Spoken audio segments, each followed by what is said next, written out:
Hi everyone! My name's Julia and I'm an educator at the Columbia River Maritime Museum. The Columbia River Bar, where the Columbia River meets with the Pacific Ocean, is considered one of the most dangerous waterways in the world.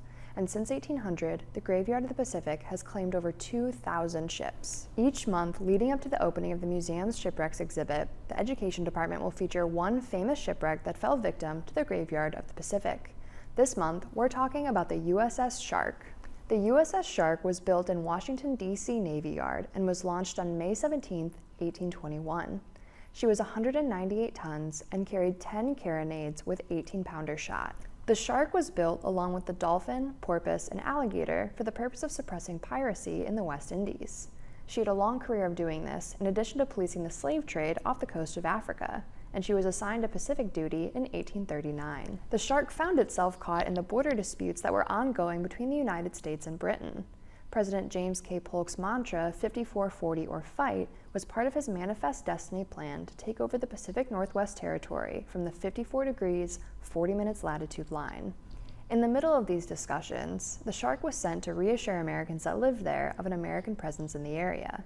The commander of the Shark, Lieutenant Neil Howison, was supposed to complete his mission over the summer of 1846 and leave the Columbia River by no later than September 1st of that year. While the Shark's crew originally thought they were going to settle Polk's border disputes, that debate was actually already settled by a treaty signed on June 15, 1846, while the Shark was in Honolulu getting repairs. While in Hawaii, Howison was warned by several captains that Captain Wilkes's chart of the Columbia from 1841 was inaccurate because of how often the sands shifted along the bar. The ship struggled to make it across the bar as it was coming into the Columbia, but managed to make it upriver without any damage after being piloted by a native person Howison called George. The ship arrived at Fort Vancouver, the political epicenter of the Northwest at the time, on July 24. After some travel in the area, the Shark left Fort Vancouver on August 23rd, but didn't end up back near Baker's Bay until September 8th.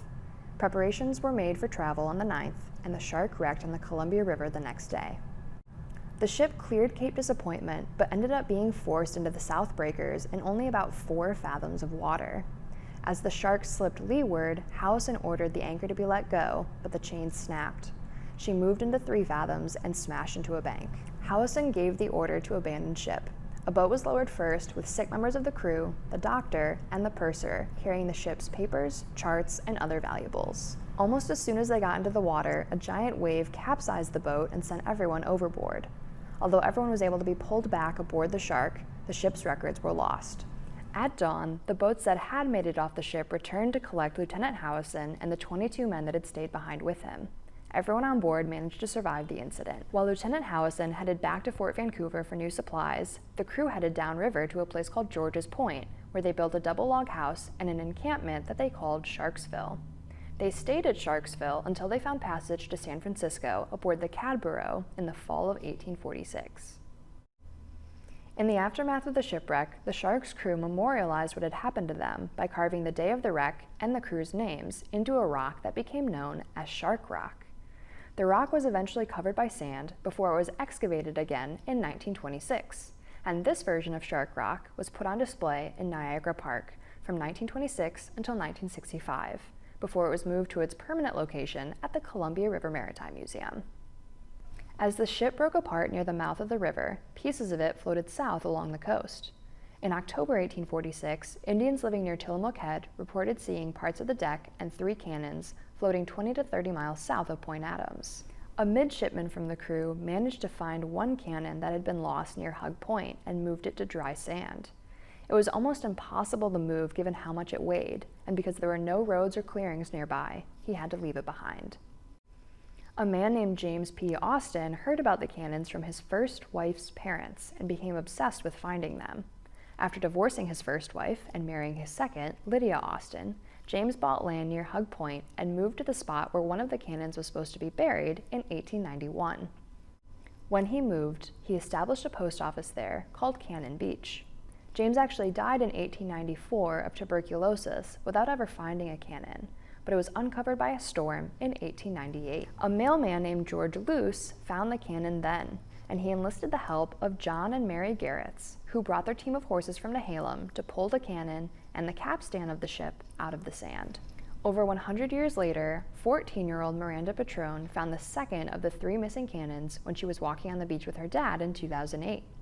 At first, they weren't sure what they had stumbled on, but once it could be confirmed, teams from all over the area came to help recover the carronade. Just days later, the third cannon was discovered by Charisse Repp, who was inspired to start looking after hearing Miranda's story. Oregon Parks and Rec took possession of the guns and stored them in water tanks to protect them from damage after spending so much of their lives in the water. After the recovery, the cannons were moved to the Conservation Research Lab at Texas A&M University. Students worked to break away the concretions that had adhered to the carronades over time. After that, the guns went to electrolysis for 9 months to pull out any of the chlorides that could have leached into the metal from the salt water. Because the Shark was a U.S. Navy vessel, anything that comes from the shipwreck is considered the property of the U.S. Navy to this day. 2 of the Shark's carronades are on permanent loan to the Columbia River Maritime Museum for their preservation and display. And every year, the museum sends a report to the Navy describing the cannon's conditions and any updates from the previous year. That's all from me about the USS Shark. Stay tuned next month for another Oregon Coast shipwreck. Thanks for watching!